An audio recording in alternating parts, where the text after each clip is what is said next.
신천지는 전국 12개 체인을 가진 한국 최대의 종교 사기 집단입니다. 12개 지파의 체인에는 본점과 연계돼서 지점 역할을 하는 지파교회가 있습니다. 전국 본부는 경기도 과천에 위치한 요한지파이고요. 이번에 코로나19 사태가 발생해 슈퍼 전파자 역할을 하게 된 대구는 다대오 지파라고 합니다. 전국 12개 지파가 개별적으로 예수님의 12제자의 이름을 갖고 있는데요. 전국 최대 지파는 과천 요한지파가 아니라 전남, 광주를 지역 거점으로 하고 있는 베드로 지파입니다. 여기서 12개 지파에서 가장 주목해야 될 지파는 사실 요 다대오나 요한지파가 아니라요. 마띠아 지파와 베드로 지파인데 유일하게 전국에서요. 지파장이 바뀌지 않은, 지파장들이 구성된 이후로 단 한 번도 바뀌지 않은 지파가 딱 두 곳이에요. 마띠아의 장방식 지파장과 베드로의 지제섭 지파장입니다. 이 두 사람은 이만희 교주가 하루라도 빨리 돌아가시기를 고대하고 있을 수도 있어요. 이만희 교주 사후 신천지는 과연 어떻게 될 것인지 그건 차후에 제가 다시 한번 다루기로 하고요. 오늘은 신천지가 일반 교회와 우리 지역에서 쉽게 볼 수 있는 교회들과 어떤 차이점을 갖고 있는지 살펴보도록 하겠습니다. 잠깐 말씀드린 대로 신천지는 전국 12개의 체인을 갖고 있는 전국 최대 종교 사기 집단입니다. 여기는 12개의 지파 본부교회들이 있어요. 물론 전국 총본부는 요한지파이고요. 각자 지파별로 지성전을 갖고 있는데 이 지성전은 아무나 쉽게 들어갈 수 있는 곳이 아니고요. 반드시 지문 인증이나 네임택으로 인증을 해야지 들어갈 수 있습니다. 이 안에서 일반인과 신천지가 접촉하는 경우는 거의 없다고 보시면 됩니다. 신천지 신도들이 주로 입는 옷을 모나미 룩이라고도 하는데요. 상의는 하얀색, 하의는 검정색 정장을 주로 입기 때문에 모나미 153 볼펜 같다고 해서 붙여진 이름입니다. 모나미 룩 기억해 두세요. 신천지인들을 분별할 수 있는 방법 중에 하나입니다. 의자가 아닌 평방에 양반다리 또는 집회 시에는 무릎을 꿇고 아주 정자세를 하고 따닥따닥 붙어 앉아서 2시간에서 3시간씩 집회에 참석합니다. 만일 전염병이 생긴다면 매우 취약할 수 있는 집회 구조를 갖고 있고요. 신천지 신도들을 파악하는 방법 중에 하나로 재미로 좀 알려드릴게요. 무릎이 툭 튀어나온 바지를 입고 있는 경우 많습니다. 양반다리나 의자에 앉았을 때의 정장이 무릎이 나오는 경우랑 실제로 무릎을 꿇고 앉아보세요. 그리고 2시간, 3시간씩 집회에 참석하면 아무리 새로운 빳빳하게 날을 세운 정장이라 해도 무릎이 심하게 나옵니다. 신천지 신도들 정장 입었는데 무릎 굉장히 많이 나오는 경우 볼 수 있습니다. 윤재덕 소장의 종말론 사무소가 2월 22일 신천지 12지파 교인 총 통계를 발표했는데요. 총 23만 9,353명으로 발표를 했습니다. 숫자가 폭증하고 있는 상황이기 때문에 집회 장소는 더 꽉 차게 마련이고요. 앞의 위치가 우리가 일반적으로 보는 교회에서보다도 훨씬 가까운 것을 확인할 수 있습니다. 이들이 교회와 가장 큰 차이점은 교리적으로 이만희 교주를 예수의 새 이름으로 오신 분, 십자가보다 더 무거운 신천지를 끌고 가는 분, 만왕의 왕으로 믿는다는 점입니다. 여기에 예수 없습니다. 기승전 이만희라고 보시면 됩니다.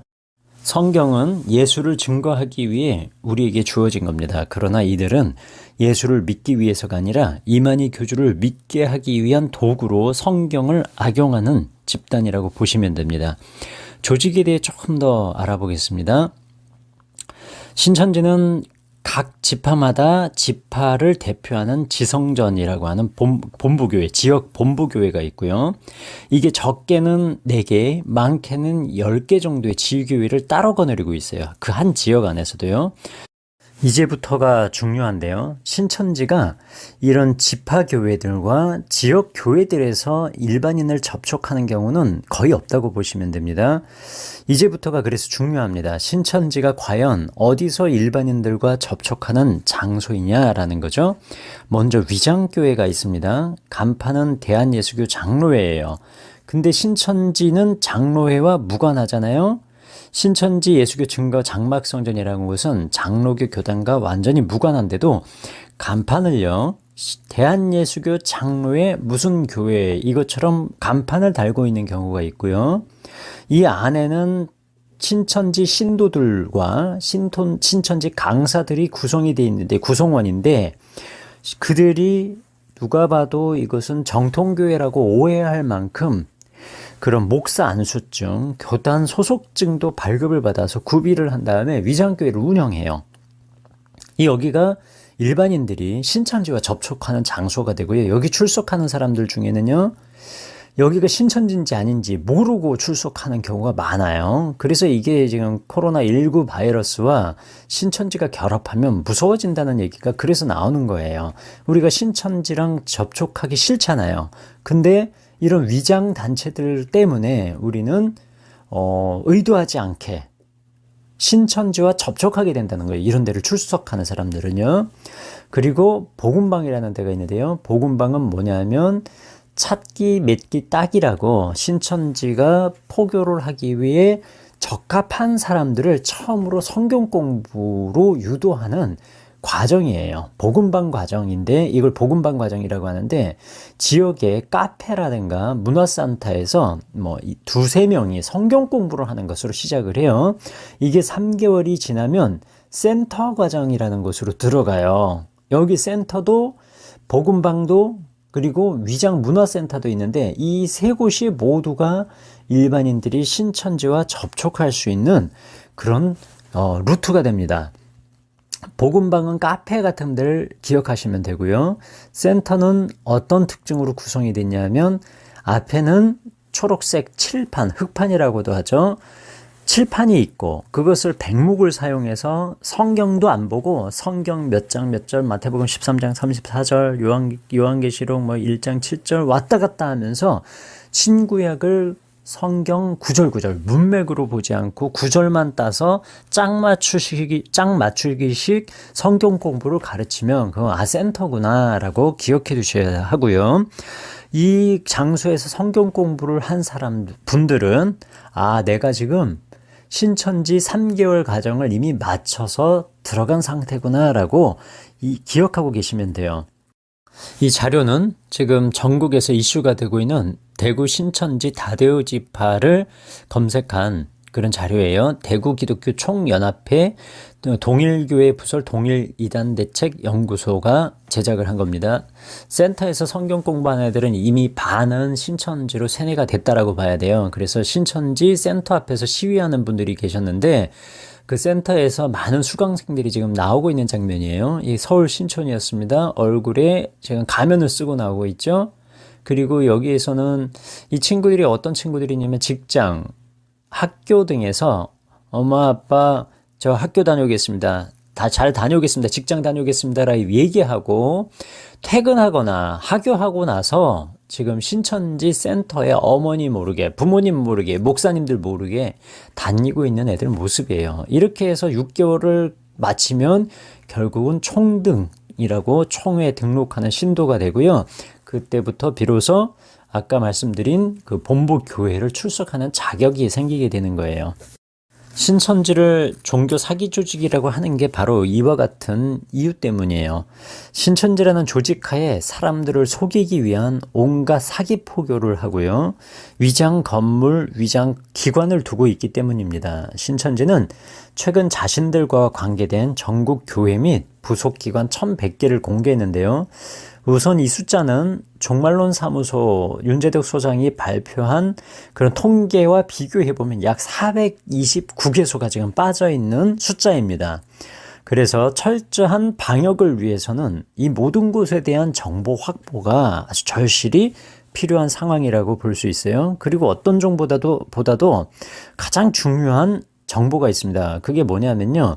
1월 말부터 2월 2일까지 이만희 교주 친형 장례식이 청도 대남병원에서 진행이 됐어요. 이때 참석한 이만희 교주도 이때 참석했다고 하고요. 이때 참석한 신천지 관련 신도들의 전체 명단이에요. 그게 반드시 확보해야 돼요. 그걸 반드시 확보해야 돼요. 이게 왜 중요하냐면요. 이때 중국에서 건너온 신천지 신도들이 있다는 주장이 제기되고 있어요. 그리고 이때 세계에 있는 주요 신천지 지도자들이 혹시나 참석했을 가능성을 제기하고 싶습니다. 이런 주장이 좀 나오고 있으니까요. 이중 신천지 중국 지도자들 중에서 감염자를 통해서 신천지 신도들 고위 간부들이 함께 모인 고위 간부들에게 이 코로나19가 퍼지게 됐을 가능성을 제기할 수 있습니다. 즉 이곳에 모인 신천지 전국 조직의 고위 간부들과 신도들이 다시 자신들의 지역 거점으로 옮기죠. 그래서 코로나19 확산의 슈퍼 전파자 노릇을 하게 된 것 아니냐는 그런 주장들이 있습니다. 따라서 이들에 대한 명단, 장례식 참석자 명단을 유족인 이만희 교주가 먼저 무거운 책임감을 갖고 중앙방역대책본부에 이거 제출해야 됩니다. 이 같은 유추가 사실이라면 루트가 나오게 되죠. 중국의 지도자들이 청남대병원 장례식장을 방문했고 여기서 신천지 고위 간부 등 신도들이 모이게 됐고요. 이들이 다시 지교회로 흩어져서 신천지 신도들을 만나게 됩니다. 그러면 여기서 함께 섞여 있던 신천지 신도들이 다시 한번 위장교회 센터, 위장문화센터에서 복음방에서 일반인들과 접촉하게 되는 거예요. 이건 제가 팩트를 얘기하는 게 아니고요. 충분한 가능성이 있다라고 말씀을 드리는 겁니다. 현재 신천지는 자신들과 관련된 가짜뉴스가 지금 나오고 있다면서 자신들도 코로나19 조기 종식을 위해서 총력을 다하고 있으니까 신천지에 대한 축축성 보도와 확인되지 않은 악의적 보도를 멈춰주시기 바란다라고 당부했어요. 그러나 가짜뉴스 나오는 것은요, 내부 정보를 철저히 통제하는 신천지 측에도 무거운 책임이 있다는 걸 말씀드리고 싶습니다. 신천지는 우리가 지역에서 볼 수 있는 교회와는 완전히 유를 달리하는 매우 치밀하고 철저한 감시체계 속에서 이만희 교주를 중심으로 12개 지파가 체인 형태로 하나같이 움직이는 종교 사기 집단입니다. 일반적 교회처럼 생각하고 접근하면 방역이 반드시 실패할 수밖에 없는 이유입니다. 이제 우리 앞에 코로나19 환자가 수천 명을 넘어서느냐 아니면 줄어들고 막을 수 있느냐에 기로에 선 일주일이 시작됐습니다. 저는 대한민국 정부가 이토록 위중하고 심각한 상황임을 빨리 인식하고 신천지에 대한 전격적인 압수수색을 단행해서 신천지 전체 명단을 확보하고 이들에 대한 정확하고 철저한 방역을 통해서 이 문제를 해결해 가길 다시 한번 촉구합니다. 아무쪼록 이 방송을 들으시는 모든 시청자 여러분, 한 주 동안 기로에 선 이 일주일 동안 건강 유의하시기를 부탁드립니다.